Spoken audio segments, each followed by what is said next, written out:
Welcome back to 504 Road Trips. Today we're going to drive around the city of Mobile, Alabama.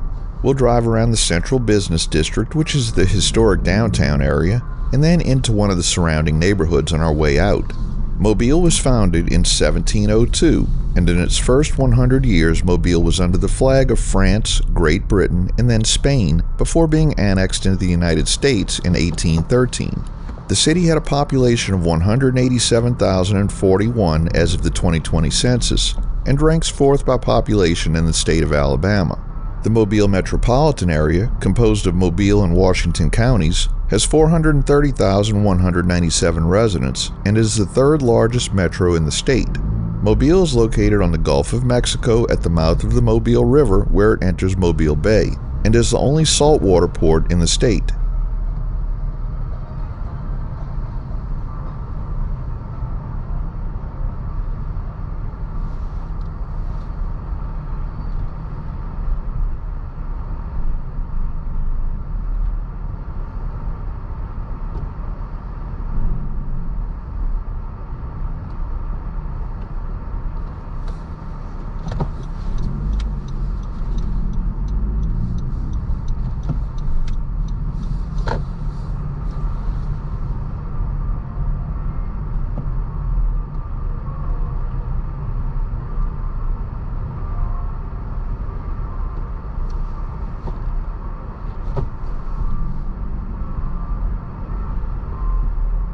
On the right is Cathedral Square, which fronts the Cathedral Basilica of Our Lady of the Immaculate Conception, completed and consecrated for public worship in 1850.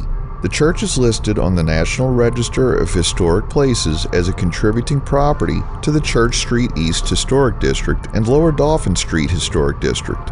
The parish was established in 1703 and was the first Catholic parish on the Gulf Coast. Mobile's modern history had its beginnings as the first capital of the French colony of La Louisiane and was founded by French-Canadian brothers Iberville and Bienville. In 1763, the area became part of the British West Florida colony. The area was captured by Louisiana Governor Bernardo de Galvez in 1780 as the Spanish claimed control of West Florida. The area was then seized by United States General James Wilkinson during the War of 1812. In 1813, Mobile became part of the Mississippi Territory with a population of only 300. In 1817, when Mississippi gained statehood, Mobile became part of the Alabama Territory. Alabama became a state in 1819, and Mobile's population had increased to 809. Mobile's location on the Mobile River, just off of the Gulf of Mexico, was a prime position for trade, with the river system serving most of Alabama and a large part of Mississippi. Land adjacent to the Mobile, Tombigbee, and Alabama rivers was well suited to growing cotton, and a plantation economy developed in the region using slave labor.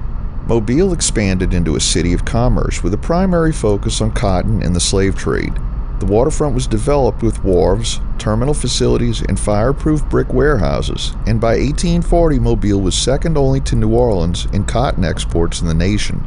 During the American Civil War, Mobile was a Confederate city. The H.L. Hunley, the first submarine to sink an enemy ship, was built in Mobile. One of the most famous naval engagements of the war was the Battle of Mobile Bay, resulting in the Union taking control of Mobile Bay on August 5, 1864. On April 12, 1865, 3 days after Robert E. Lee's surrender at Appomattox Courthouse, the city surrendered to the Union Army to avoid destruction after Union victories at nearby Spanish Fort and Fort Blakely. On May 25, 1865, the city suffered great loss when some 300 people died as a result of an explosion at a federal ammunition depot on Beauregard Street. The explosion left a 30-foot deep hole at the depot's location and sank ships docked on the Mobile River. The resulting fires destroyed the northern portion of the city. Federal reconstruction of Mobile began after the Civil War and effectively ended in 1874 when the local Democrats gained control of the city government. The last quarter of the 19th century was a time of economic depression and municipal insolvency for Mobile. One example could be provided by the value of Mobile's exports during this period of depression. The value of exports leaving the city fell from $9 million in 1878 to $3 million in 1882.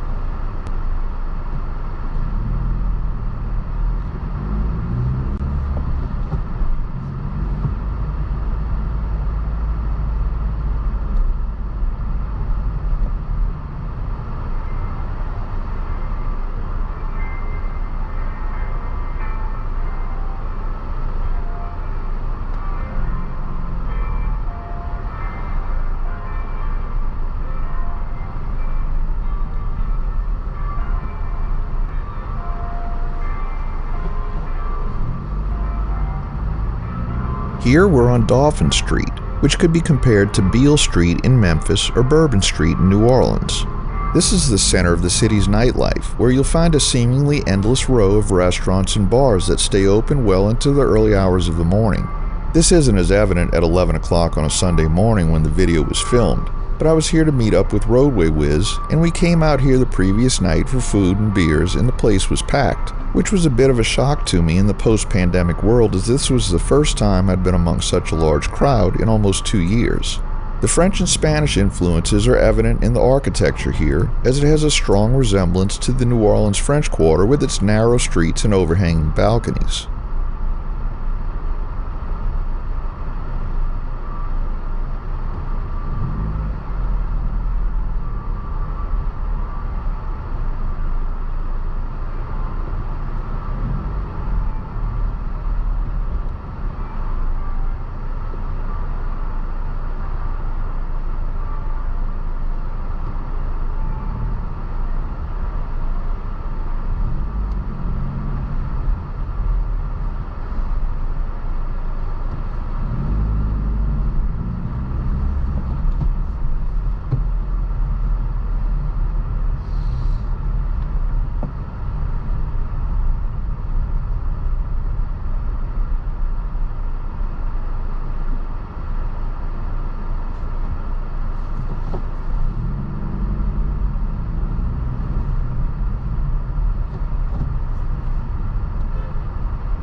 We're now in the center of downtown Mobile, and on the left is Bienville Square, which had its beginnings as a public park in 1824 when the United States Congress passed an act that transferred a large plot of land to the city of Mobile and specified that the property be forever used as a city park.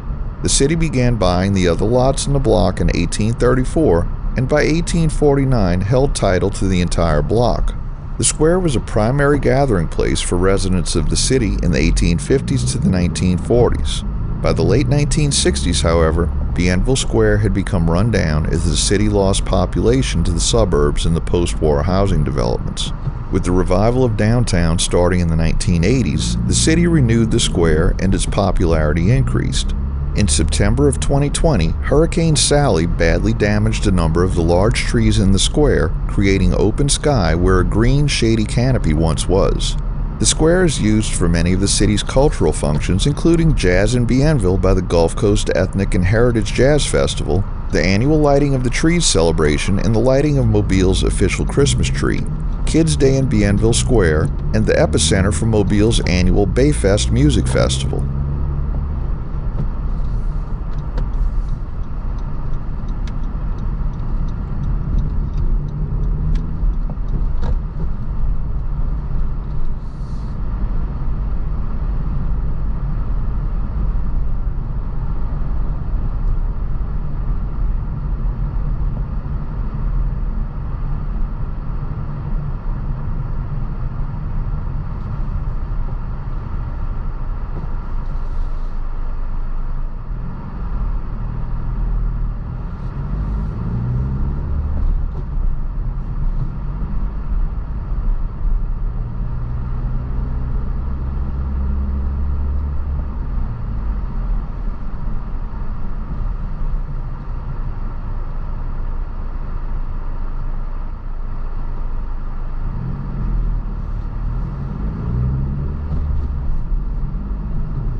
On the left is another of Mobile's historic churches, now repurposed as an event venue called the Steeple.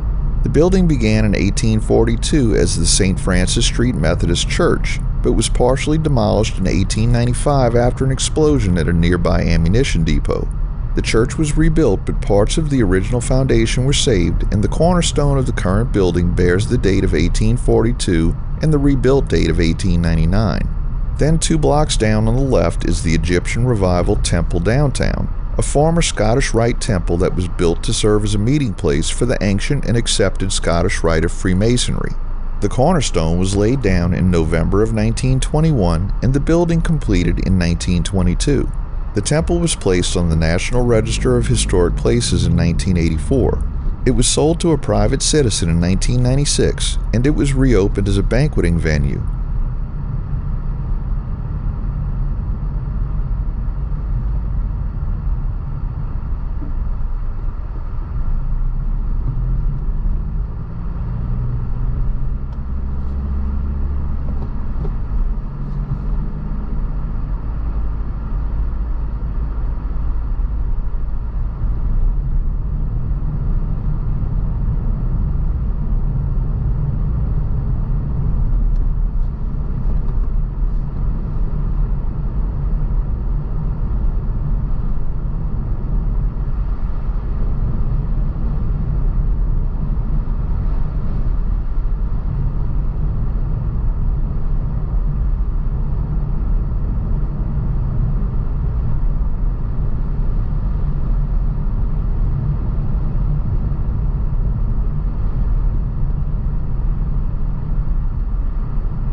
Here we turn right onto Spring Hill Street, one of the two streets that run on a diagonal to the Mobile downtown street grid. On the right is the Father Ryan Memorial Park, named for Abram Joseph Ryan, American poet and Catholic priest.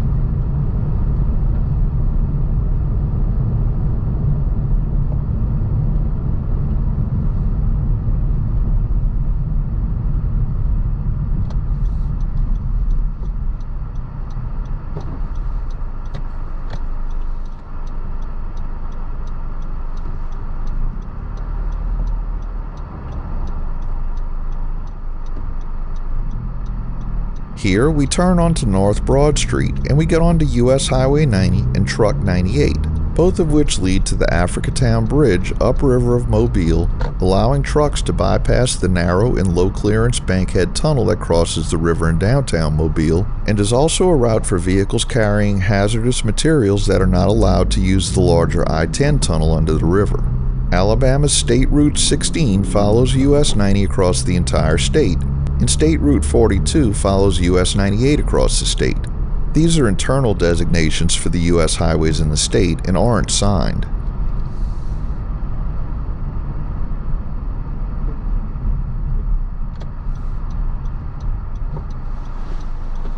We turn onto Congress Street and head back east towards the downtown area. Ahead on the left is the Mobile Mardi Gras Association. Much to the consternation of New Orleans residents, Mobile is home to the oldest Mardi Gras celebration in the United States, started in 1703. The festival began as a French Catholic tradition, with Mardi Gras, French for Fat Tuesday, being the final day of feast before the beginning of Lent, which is 40 days of fast leading up to Easter. Although the area has traditions of exclusive societies with formal masked balls and elegant costumes, the celebration has evolved over the past 3 centuries to become typified by public parades where members of societies, often masked, on floats or horseback, toss gifts known as throws to the general public. Throws include necklaces of plastic beads, doubloon coins, decorated plastic cups, candy, wrapped cakes known as moon pies, stuffed animals, and small toys, footballs, frisbees, or whistles. The masked balls or dances, where non-masked men wear white tie and tails and the women wear full-length evening gowns, are oriented to adults, with some mystic societies treating the balls as an extension of the debutante season of their exclusive social circles. Various nightclubs and local bars offer their own particular events. Beyond the public parades, Mardi Gras involves many various mystic societies, having begun in 1704 or ending with the Civil War, while new societies were formed every century. Some mystic societies are never seen in public parades, but rather hold invitation-only events for their secret members, with private balls beginning in November each year. During the last 2 weeks before Mardi Gras, at least one major parade takes place every day in the city. The largest and most elaborate parades take place the last few days of the season. In the final week of Mardi Gras, many events, large and small, occur throughout Mobile and surrounding communities.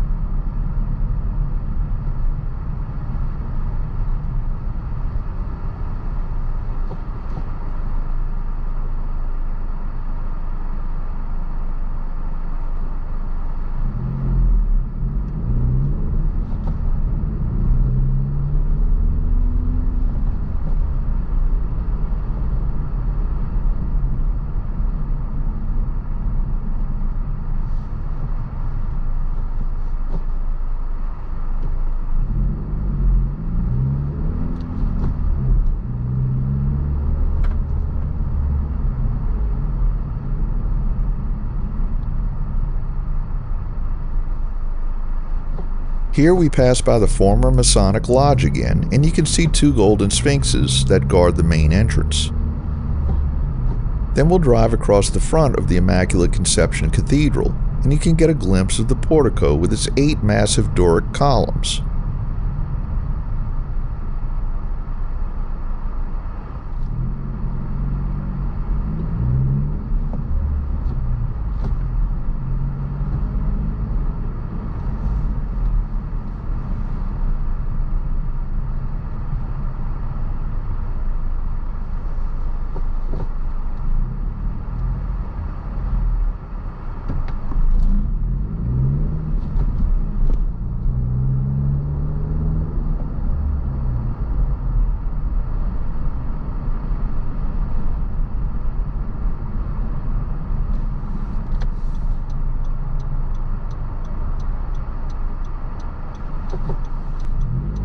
We turn right onto Government Street, this portion of which carries US Highway 98 through Mobile to the Bankhead Tunnel at the eastern edge of the city. Mobile is the county seat of Mobile County, and Government Street is where the county courthouse, the old city hall, the main public library, and other government-related departments are housed. Government Street has also been called Mansion Row or Millionaire's Row for the many 19th and early 20th century mansions that were built along the way. In that era, Government Street was the most prestigious address that someone could have in Mobile.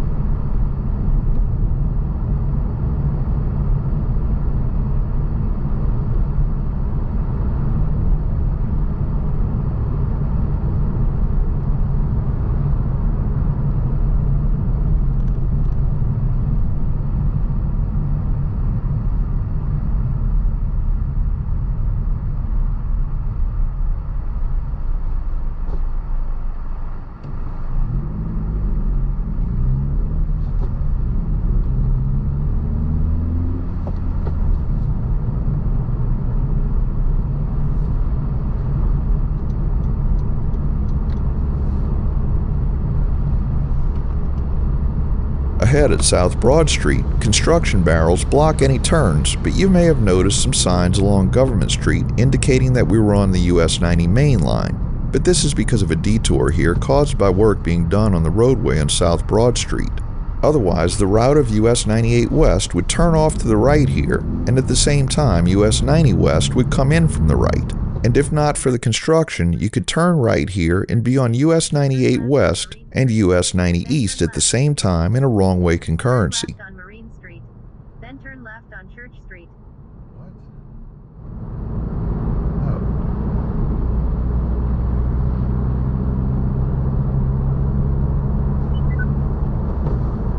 Oh. Turn left, then turn left on Church Street.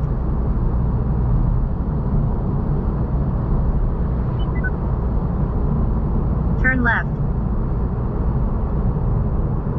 In 300 feet, turn left on Church Street. Turn left, then turn left on Church Street.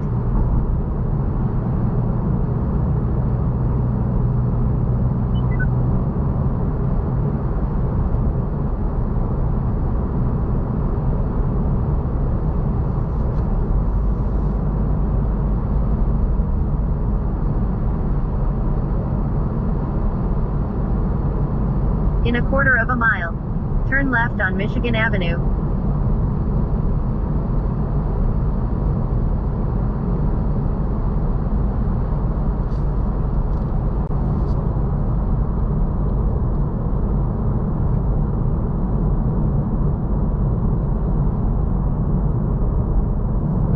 Turn left on Michigan Avenue. Here, after much argument from Waze, we turn left onto Michigan Avenue, which will take us through a suburban area of Mobile south to Interstate 10. Here, Michigan Avenue is the boundary between the neighborhoods of Linecoff on the right and Washington Square on the left. In 2 miles, exit to I-10 west toward Pascagoula.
After crossing Virginia Street, the Maysville neighborhood is to the right and Baltimore to the left.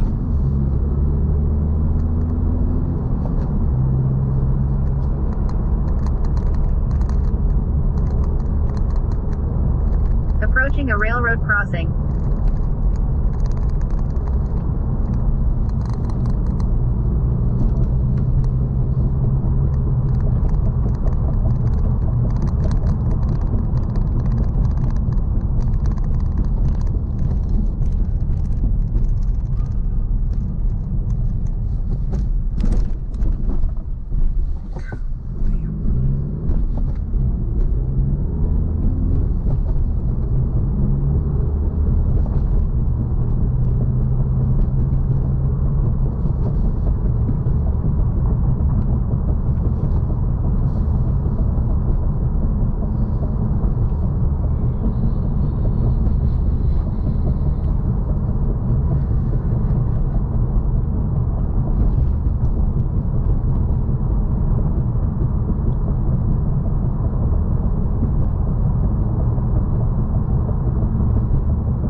At Duval Street, Michigan Avenue once again divides two neighborhoods with Maryvale to the right and Arlington to the left.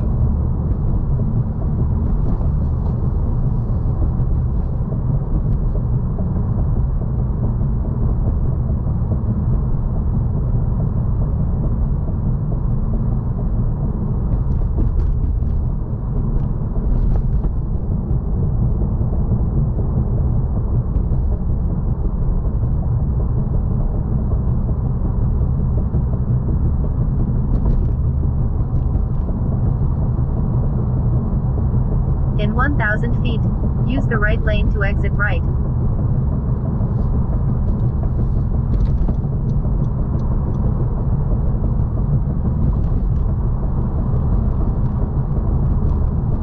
We conclude today's city drive as we reach I-10. Thanks for watching. If you liked this video, please give us a thumbs up, post a comment, subscribe, share and follow us on social media, and join us for our next 504 road trip.